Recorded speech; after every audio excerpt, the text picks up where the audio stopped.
Once upon a time, there lived an immensely wealthy man who turned his wife's father into his servant. His name was Chief Bernard, a proud, cruel man who looked down on everyone. Chief Bernard never smiled unless he was mocking or degrading someone. He believed his riches gave him power over others, including his young wife, Princess, who wouldn't dare utter a word unless he allowed it. Right from the moment she stepped into his house, Chief Bernard declared, "You belong to me now."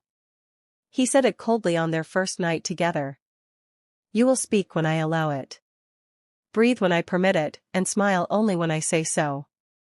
Princess looked at him in shock, thinking he was joking. "You mean I can't speak unless you permit me?" she asked. Chief, in a fit of anger, landed a dirty slap on her face. At that moment, Princess knew that she was now a slave in her own home. From that point on, she faded into silence, unable to leave the compound. The maid looked at her with pity, while the cooks whispered prayers for her. But no one dared to help her. Not even her own father, who Chief had turned into his personal servant after he failed to repay a 3 million naira loan he had borrowed from Chief to start a business. Chief didn't spare any opportunity to humiliate Princess and her father. He called them wretched and threatened to deal with them severely if they ever disobeyed his commands. One day, Chief returned from a business trip earlier than expected and found Princess sitting in the living room with her father, laughing. It was a small, fleeting laughter the first Princess had allowed herself in months. Her father had told her a joke about their village days, and for a brief moment, Princess had felt human again. But Chief saw it, and his rage was uncontrollable. "Is this what you do when I'm gone?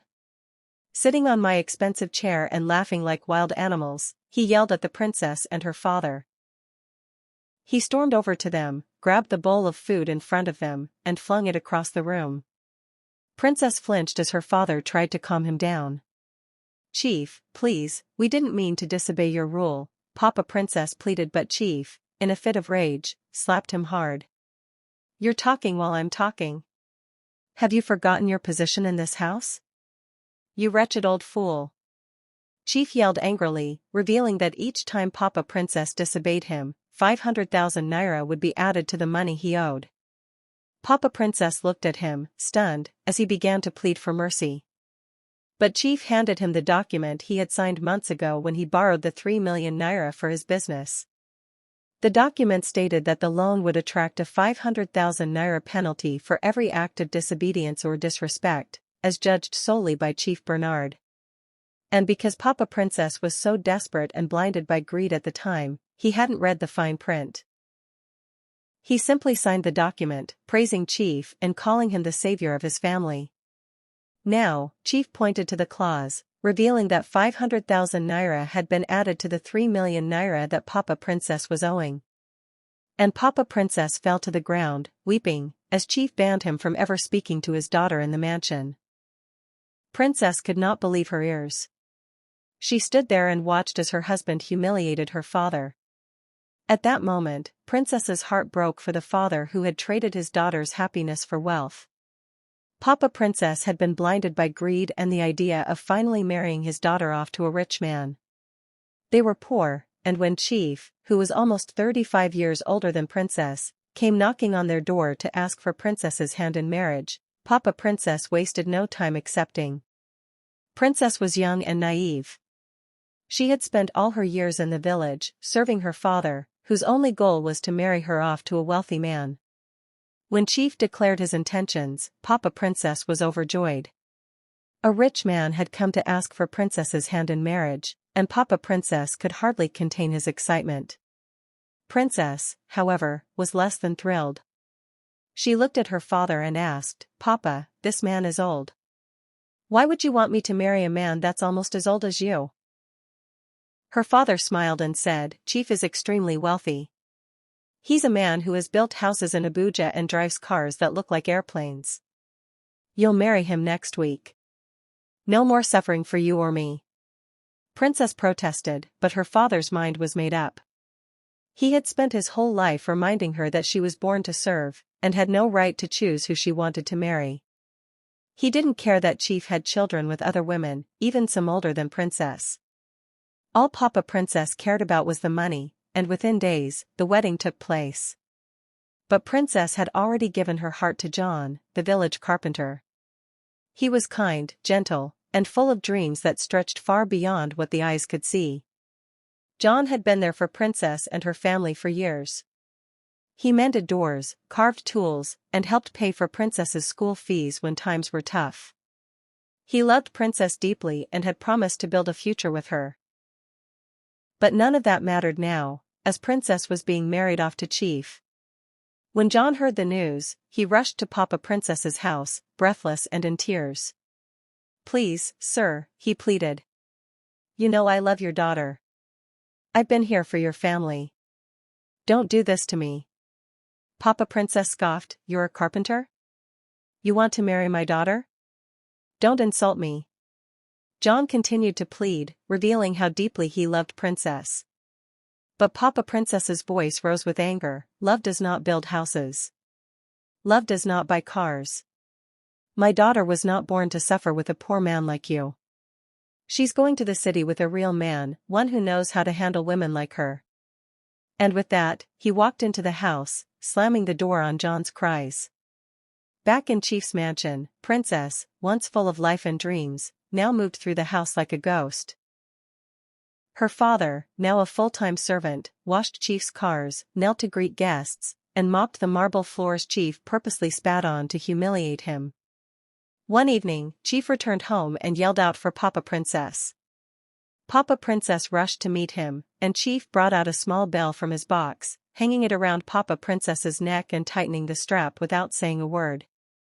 The bell jingled softly with every movement Papa Princess made.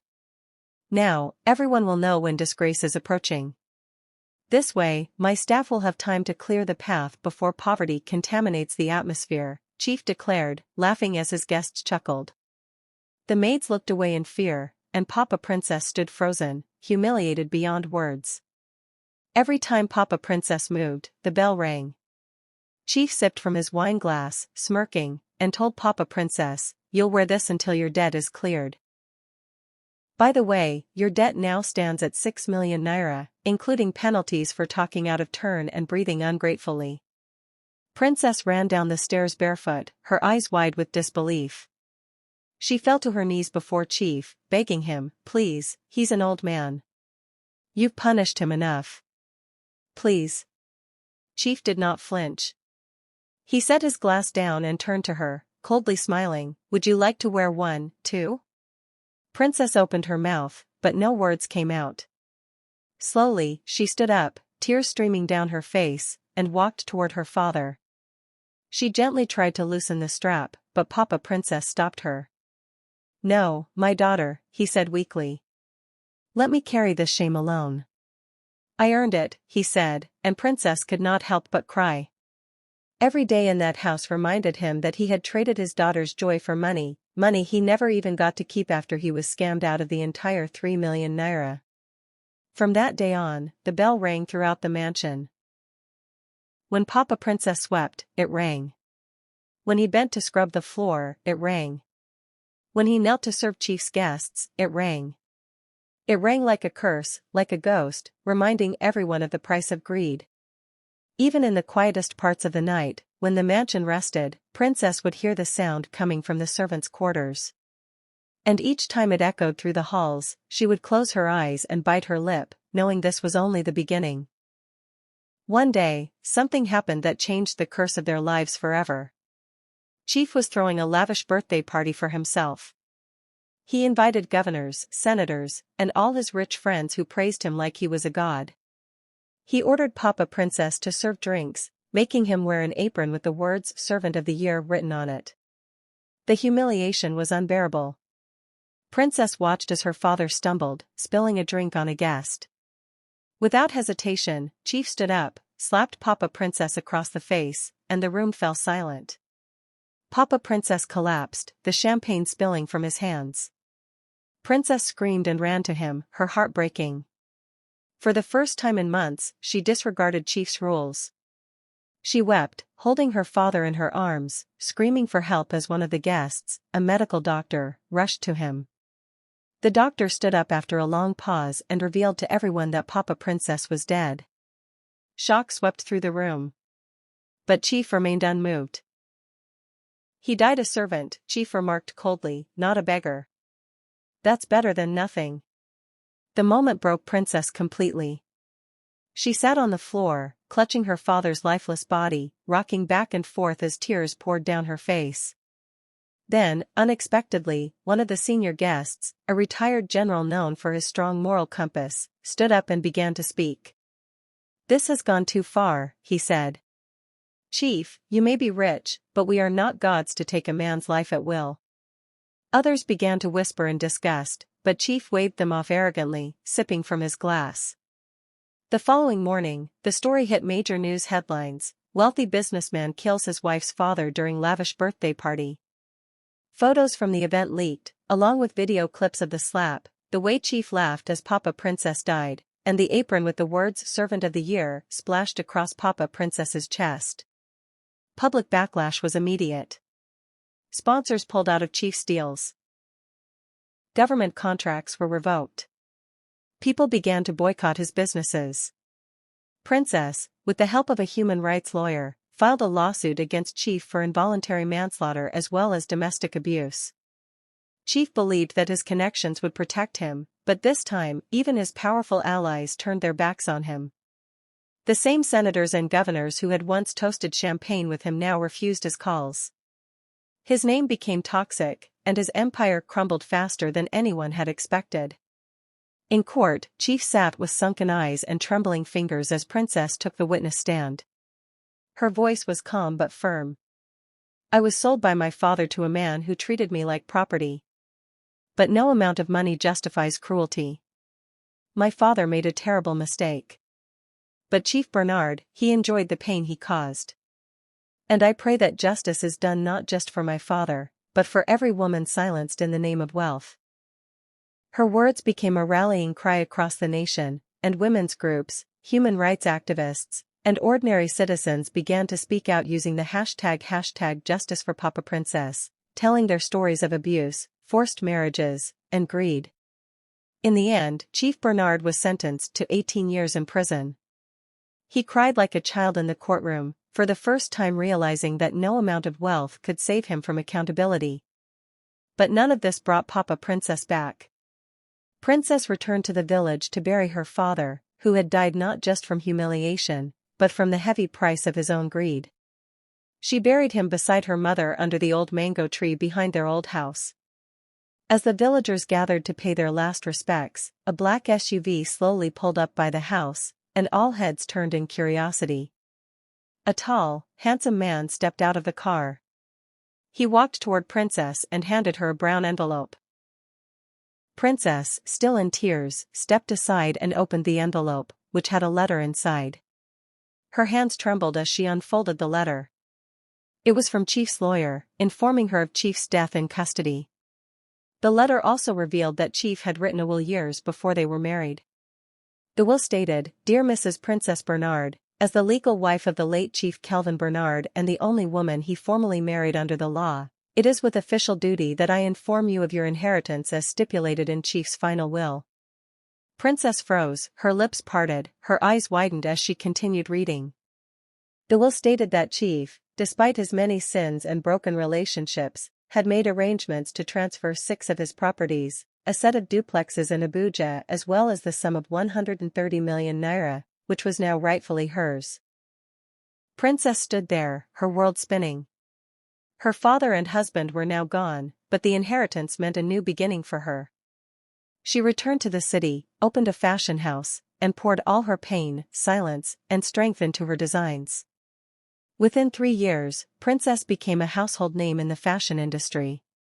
Her brand expanded from Lagos to France, where she held her first international fashion show.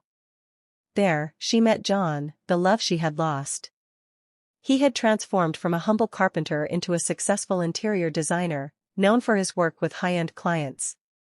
John, standing in the crowd, clapped as Princess completed her final piece on the runway. Princess couldn't believe her eyes. She rushed to him and they embraced, apologizing for the past. John asked Princess to marry him again, this time with a ring more valuable than anything she had ever imagined. He had worked hard, and his love for her remained unchanged. Their story became one of redemption, where love and resilience overcame the price of greed.